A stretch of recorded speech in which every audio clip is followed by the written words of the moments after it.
Hello everyone, welcome to episode 3 of Lesson Learned. First off, thanks to everyone for the positive support that this podcast has gotten. You guys are what makes this all possible, so thank you. Secondly, Lesson Learned apparel is coming soon, so DM the Instagram page for any questions about that. Another thing, we have decided that from now on episodes will consist of 2 people telling stories instead of 3.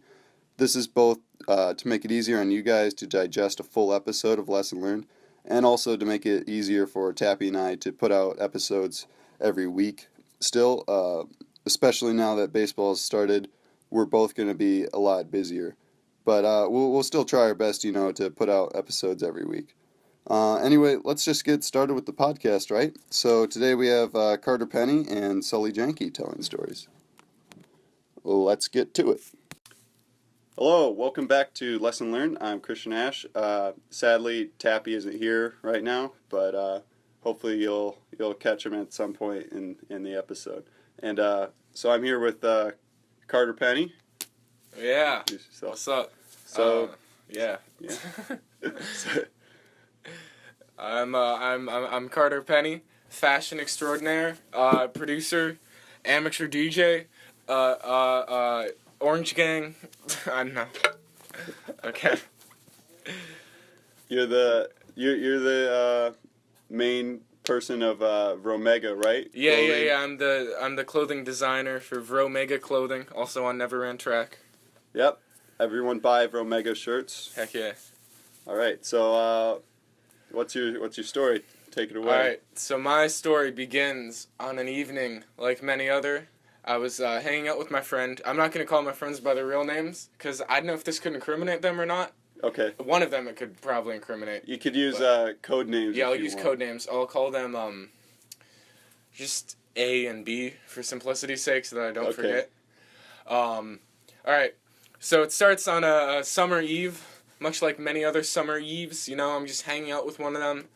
He's about to move out of state, so it's a little bittersweet, Kind of like, we're having fun, but on the other hand, it's sad because I'm not going to be able to see him again for, a really long time. Still haven't seen him since. But so, yeah. So, then flash forward from this evening to about 2 in the morning, we'll say. Okay. All right? So, 2 in the morning, we're getting hungry, right? So we're like, well, we have bikes. Let's just go somewhere to eat, right? So we, go all around town. It was my old city, the city that I used to live in, Maple Grove, looking for a place that's still open. Only place that's still open is Taco Bell. So we pull up into the Taco Bell parking lot, right, on 3 bikes. And then we try and go through the drive-thru, but we can't. The guy won't let us order. He opened the window and he, started taking order, and then his manager walks up and is like, oh, hey, you can't let people on bikes order. Right? So then, we, wait there for 15 minutes. We're like, what are we going to do? And then this old guy comes in, right?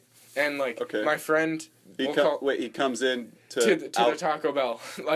You guys went into the Taco Bell after the drive-thru? Oh, no, into the drive-thru, I'm sorry. Oh, okay. Yeah, he comes into the drive-thru. And so my friend, we'll call this friend B. He walks up to that old man in his car before he goes to, the speaking thing, and he asks him, hey, can I get into your car and order Taco Bell? Right? And the old guy's like, yeah, sure, you can order some Taco Bell. Right? So then my friend just hops into his car, and then he orders his Taco Bell, right? And we get the Taco Bell. So that's all fine and dandy. And then near there's a skate park. Okay. So it's about 2:30 in the morning now, maybe a little bit later. So we pull up to that skate park, right? And we eat the Taco Bell. It was okay. So did just the friend B go in the guy's car? Yeah, just friend B. Okay, but he ordered Taco Bell for all you? Yeah, he ordered it for all 3 of us. We all and then you guys went to the skate park. Yeah. Okay. So then me and A and B, we're both, we're all 3 on bikes. We're kind of pedaling around, And then A has been in a little bit of emotional turmoil recently. His girlfriend of, I don't know how long, but a pretty significant amount of time. Okay. His first serious relationship, just broke up with him. And then he gets into a fight with B, and I don't feel like this is because of what they're fighting about. I feel like it's just because he was angry at just the world at that time. So he gets in a fight, A and B get in a fight, right, over B doing drugs, because he he's been known to sell the reefer and to smoke it and to do some other substances as well. Right? And so B, this is the crux of this story. This is the nucleus of which this story centers around. Okay. B has a backpack with him. In that backpack, there is a switchblade, Pokemon cards, like a couple $100 in cash, and a fairly large amount of weed, some prescription drugs, and cocaine in his backpack. Okay. All of which he's going to sell tomorrow to a coworker of his. Fun fact, he worked at an AMC because he said that was the only job that you could do while high.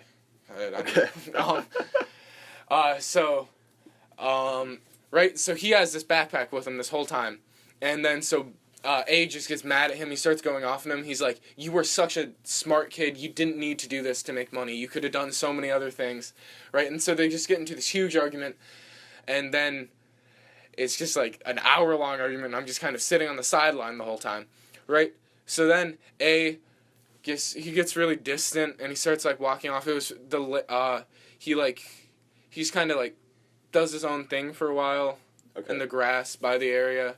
There's like a band shell by this area too. We were just kind of like hanging out around there. And so finally, B has an idea to make it up to A. Right? His idea is he's gonna, right, because this is A's last day in Minnesota. So he's gonna steal him a road sign. Right? So then he proposes this idea to A, and then A's like, all right, yeah, I've always wanted a dead-end sign in my room. Right? So we bike back to his house. I venture that it's about 4 in the morning. 4 in the morning, okay. 4 a.m. We get back into his house as quietly as possible.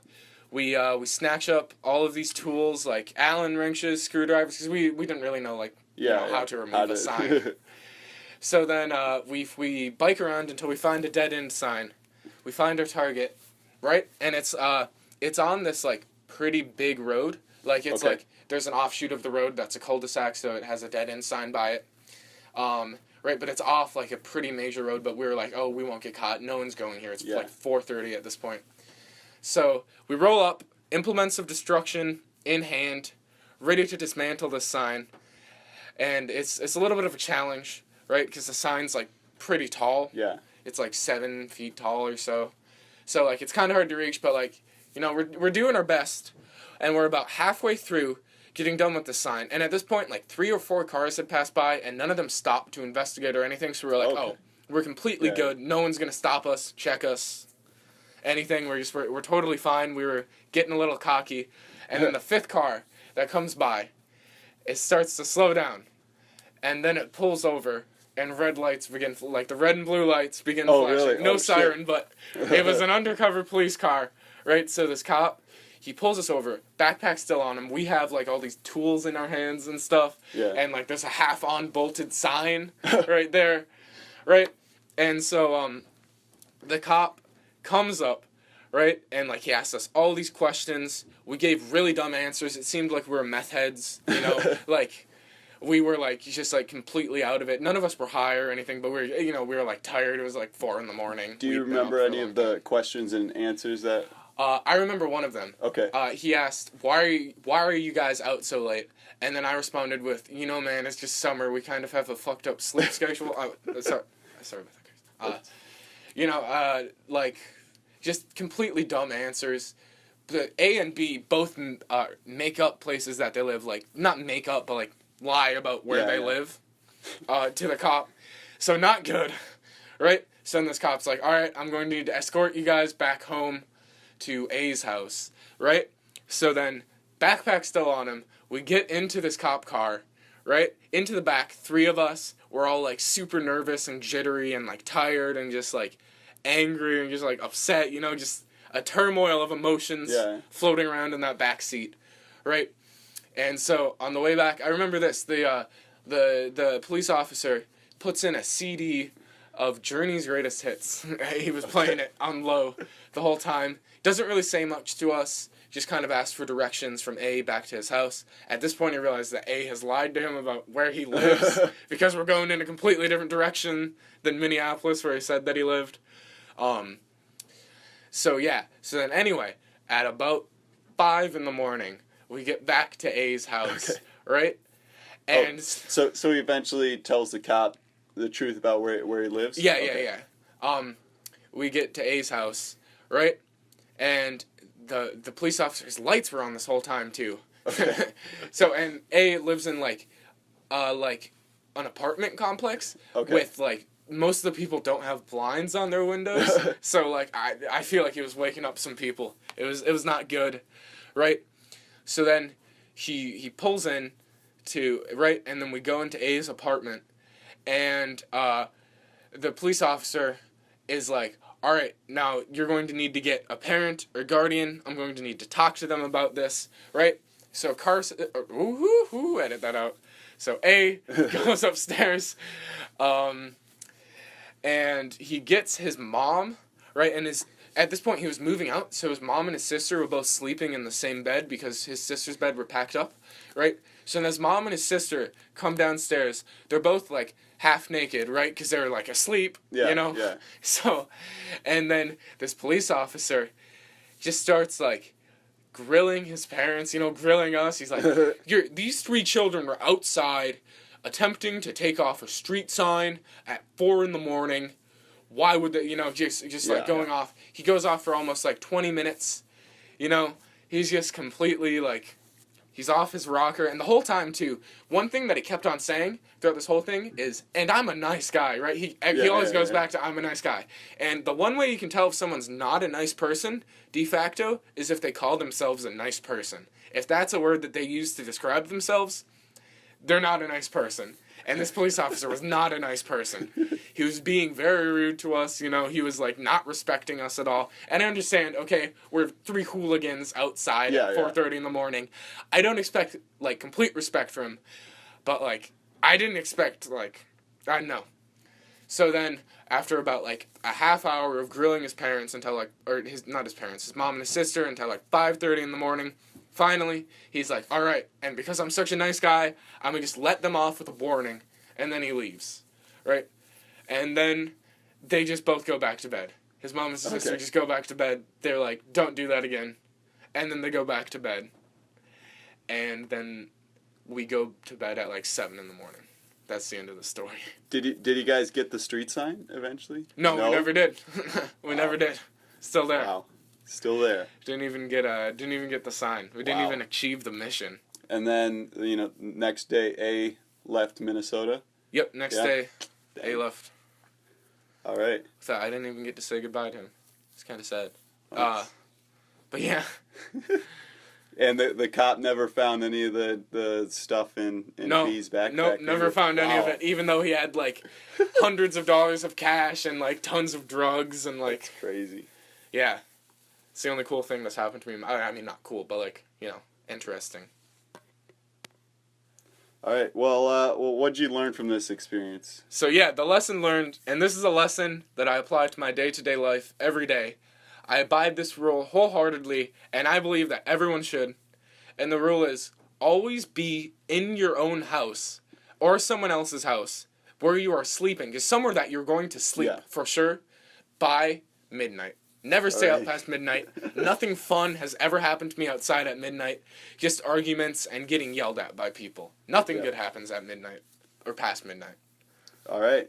So, don't do that, listeners. All right, we'll see you next time. All right, hello, welcome back to Lesson Learned. I'm here with Matt Tappe. Hey.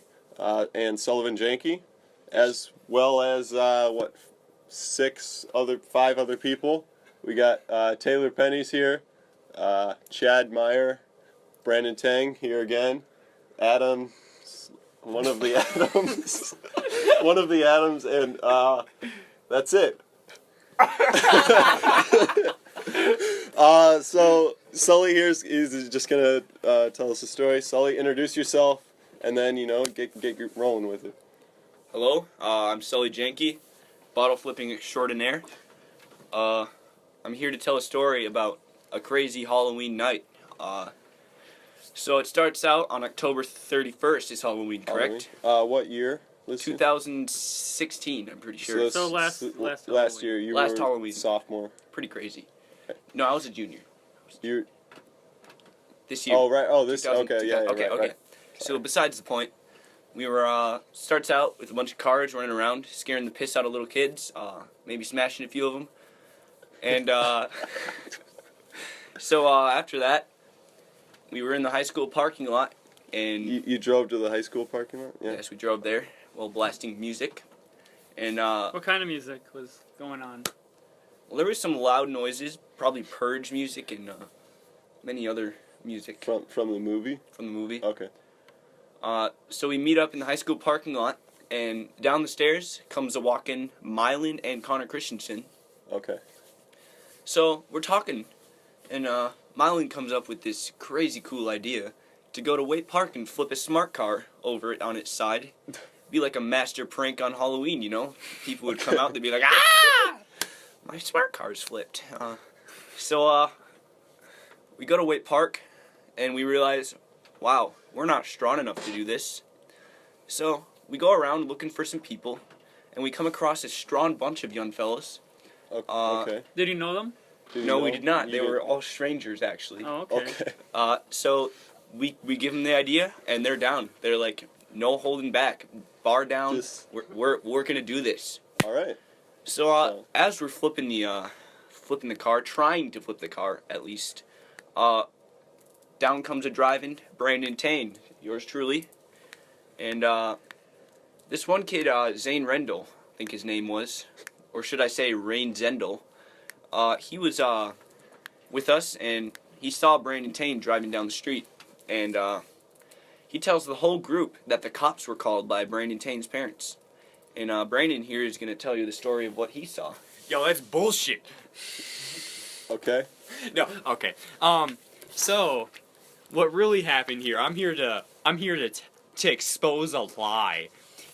Okay. Zane, he's saying, "Oh, Brandon's parents, they called the cops. They snitched." But no, it was Zane making it all up. You see, he thinks my mom was outraged at some teens flipping a smart car.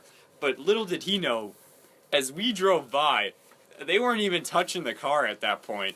And my mom looked over, "Hey, Brandon, aren't those some kids from school?" And I was like, yeah, they are, Mom.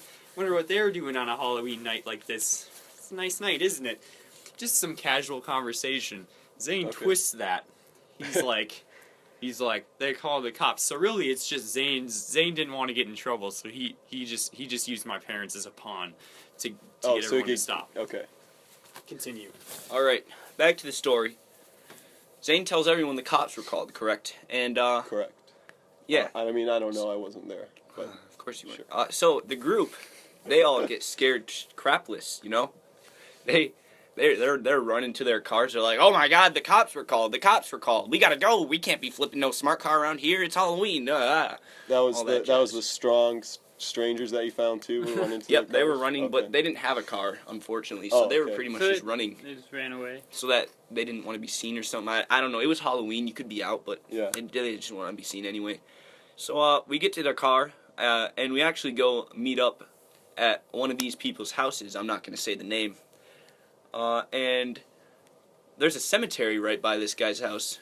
And one of our people, nicknamed Wolf, has a Ouija board in his car. And Okay. so we decided to go into the cemetery with the Ouija board on Halloween. I thought that was a great idea. I thought I'd be perfectly fine. That Ouija board ain't gonna do crap to me, you know. I don't know what to do.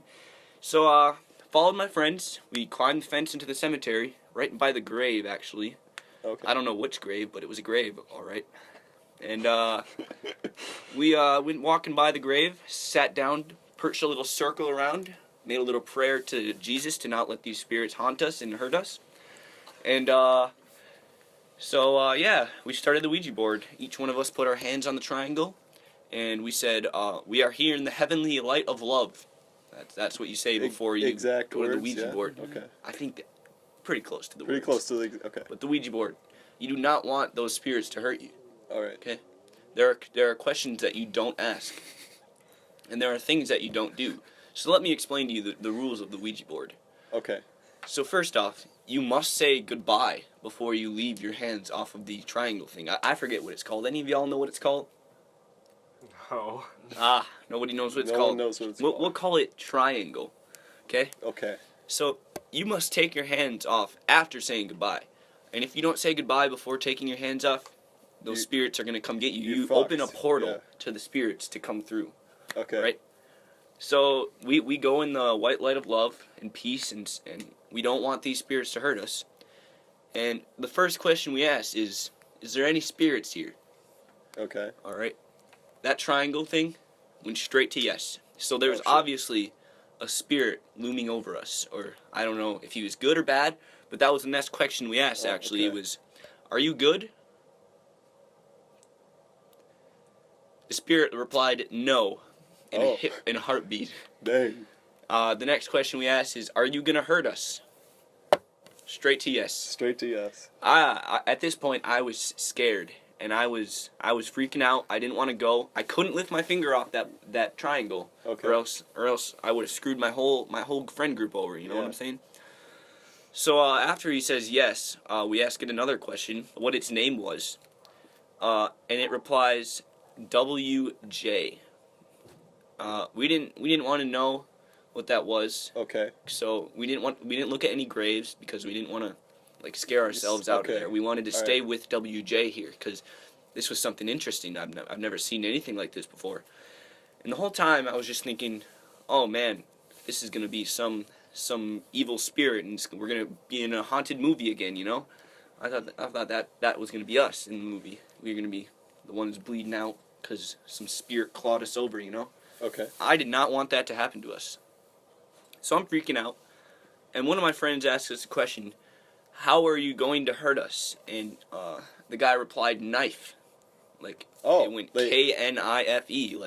It wasn't very fast, but it replied knife. Okay. And, you don't even want to know what I was feeling then.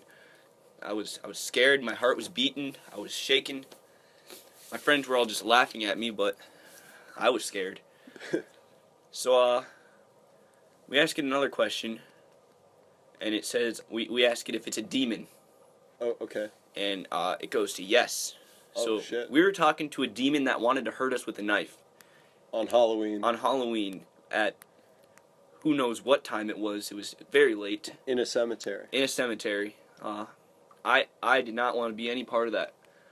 So, after that, we took our hands off. We said goodbye first, obviously. Of course. Then we took our hands off the triangle, and that was our Halloween night. Did the demon come after you? No, No? nothing happened. Nothing has happened yet. I had some nightmares, maybe Okay. 2 or 3 nightmares. Didn't keep me up or anything, but I don't think it was coming after us. I think it was a joke. It was a lie. It was a lie? Alright, that's alright. Well, what's the moral here? What do you think? What'd you learn from that experience? What I learned from that experience was if you want to be tough, you don't be scared of no demons, because the demons you must beat to become your strongest presence of yourself. And that's what I learned from that night. What do you think, Tappe? I don't know what to think about that whole. Maybe there are demons in this world. Maybe that's like the demons is a metaphor. To beat the demons is like the you gotta demons. beat your inner demons. Yeah. And I don't know what the knife means metaphorically, but I don't know. Probably something bad. Probably something bad because it's a knife.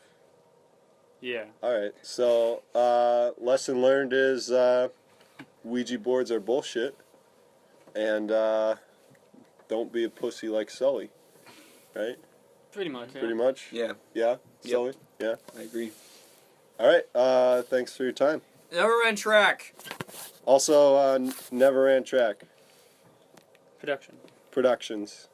So, all right. All right. Thanks for listening to episode 3 of Lesson Learned. Subscribe to the YouTube channel to get notified when each episode is released. Lesson Learned is partnered with Never Ran Track Incorporated. Also, shout out to the Tools Rule Corporation. They truly make the best tools for any project or any occasion, and at a fair price. And you can't ask for much more than that, can you? Lastly, shout out to Vromega Clothing Company. They will be working with Lesson Learned to make apparel and whatnot for the podcast. Follow the Lesson Learned podcast on Instagram @_lesson.learned. Follow Never Ran Track on Instagram @NeverRanTrack. And follow the Tools Rule Corporation @ToolsRule_Corporation. Thanks for listening, and I hope you all learned your lesson.